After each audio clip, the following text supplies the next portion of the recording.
Hello and welcome to our 90 News. These are the headlines. President of the Republic Abdelmajid Tebboune presided over on Sunday a Council of Ministers meeting during which several key national matters were discussed, including the creation of 2 new national authorities for imports and the progress of national digitization plan.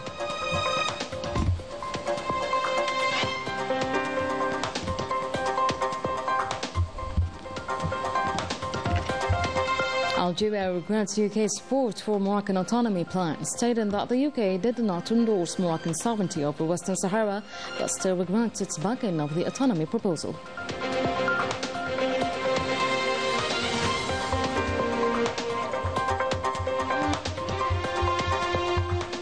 And the US welcomes Algeria-Tunisia-Egypt coordination on Libya. Indeed, Washington supports the efforts to foster stability through the tripartite mechanism of Libyan neighboring countries.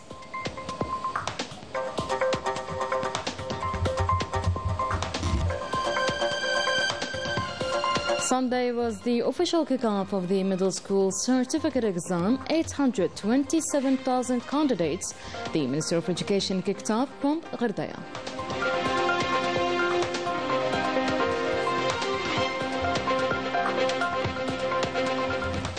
Welcome back, everyone, to tonight's news. The President of the Republic, Abdelmajid Tebboune, Supreme Commander of the Armed Forces and Minister of National Defense, chaired a cabinet meeting today. The meeting addressed proposals including the establishment, organization and management of 2 national bodies responsible for import and export, as well as a report on the progress of the digitization process. Rania Al-Bahri.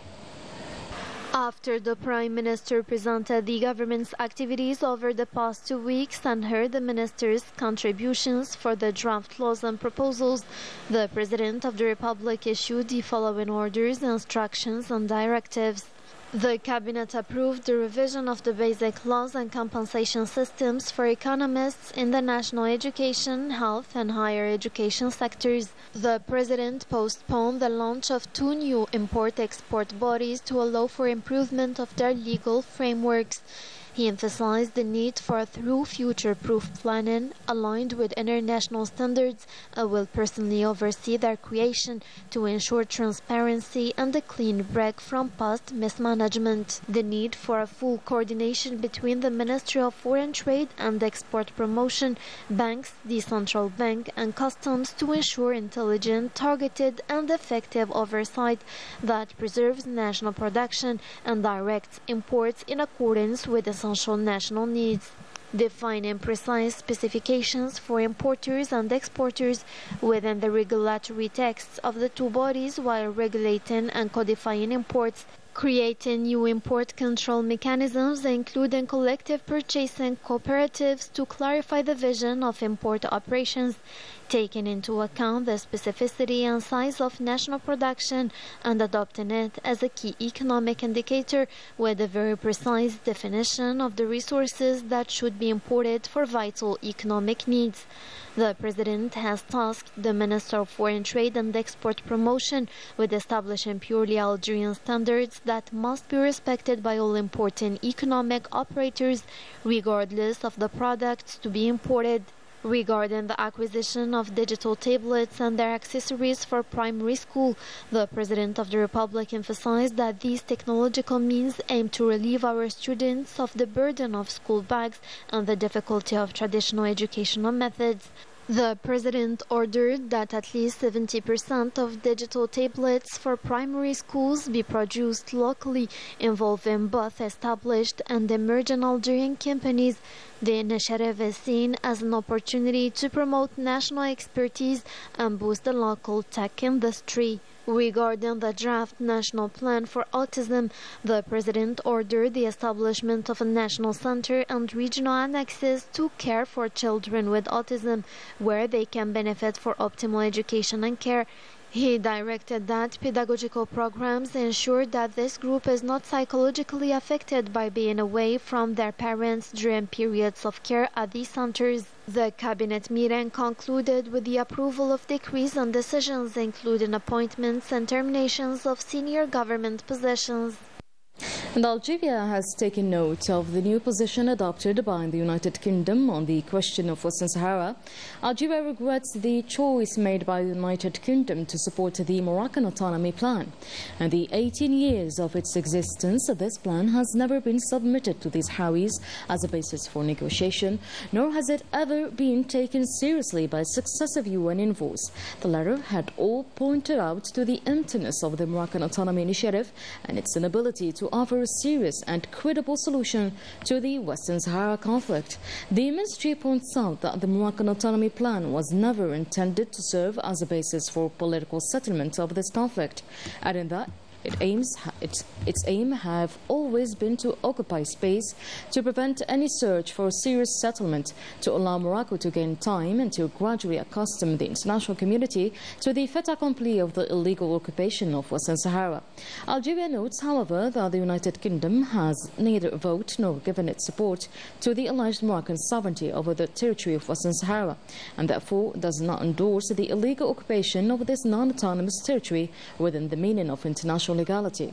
It also notes that on the occasion of the press conference, the British Secretary of State publicly reaffirmed the United Kingdom's commitment to the principle of the right to self-determination. In view of the twofold particularity of the United Kingdom's new position on the question of Western Sahara, Algeria expresses the hope that in its capacity as a permanent member of the UNSC, the United Kingdom will continue to hold Morocco accountable for its international responsibilities, and that it will also continue to ensure respect for international legality, in particular the United Nations doctrine decolonization. And in the context of diplomatic efforts aimed at restoring stability in Libya, the United States has welcomed the ongoing coordination between Algeria, Tunisia and Egypt to promote de-escalation in the region. In a post by the U.S. Embassy in Cairo, it was stated that Libyan parties must commit to avoiding violence, protecting civilians and returning to dialogue in order to build a stable and prosperous future. The Secretary of State to the Minister of Foreign Affairs in charge of African Affairs, Salma Bakhtam Mursari, received on Sunday the member of the Indian Parliament and Special Envoy of the Prime Minister of the Republic of India, Baijanat Panda, who is on official visit to Algeria, heading a parliamentary delegation. The meeting served as an opportunity to reaffirm the strength of bilateral relations between Algeria and India, explore ways to expand cooperation in various areas of mutual interest, and emphasize the importance of enhancing political consultation and the exchange of views on current regional and international issues.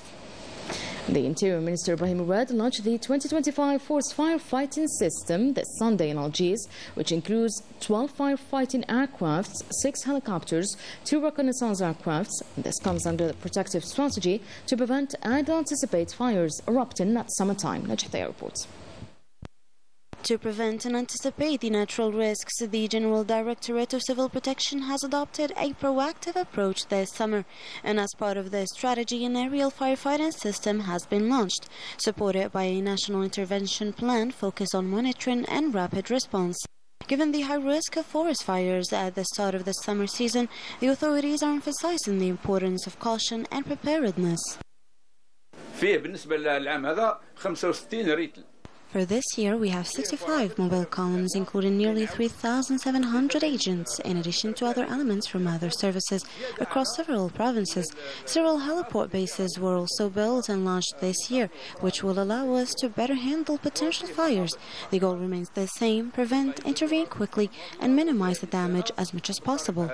To ensure rapid and efficient intervention, the Civil Protection has strategically positioned its newly acquired aerial firefighting fleet across key regions, and these resources include water bombers, helicopters and reconnaissance aircraft. And for optimal coverage, the water bombers have been stationed at several major airports: Annaba for the eastern region, Jaya for the central east, and Mesghanem for the west, and Algiers for the central area. The equivalent of 20,000 personnel mobilized daily to deal specifically with forest fires. Their efforts will be supported by an aerial response system, which includes 12 aircraft, firefighting helicopters and reconnaissance helicopters, as well as drones. All these resources will also benefit from advancements in technical and technological fields, especially in data processing analysis. This represents the aerial resources made available to the General Directorate of Civil Protection. We have 9 9 aircraft model 8802. The system will be distributed across 4 bases: the base in Mustghanem, the base in Jaya, the base in Jijel, and the base in Annaba. Each base will be equipped with 2 to 3 aircraft with pilots and the maintenance engineers for a period of 4 months starting from June 1st to September 30th. And to avoid the worst this summer, the authorities are once again mobilizing all the necessary resources. Last year alone, the aerial intervention teams conducted 746 missions successfully, helping to put out numerous large-scale fires. 827,000 students across the country sat for the middle school certificate exam this June 1st. All necessary human and material resources have been mobilized to ensure the smooth conduct of this national exam. The official start was given this morning by the Minister of Education from Ghardaya.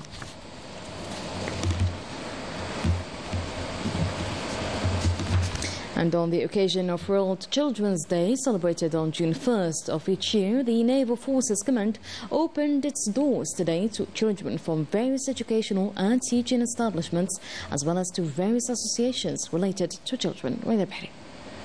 As part of the human traditions that characterize the different components of the National People's Army, and on the occasion of World Children's Day coinciding with June 1st of each year, the Command of the Naval Forces organized today a visit for the benefit of children from various educational establishments and civil society organizations active in the field of childhood at the Admiralty headquarters of the Algiers Naval Base in the 1st Military Region, where sea trips aboard the tugboat El Monjid, ship number 701, were organized at the Bay of Algiers.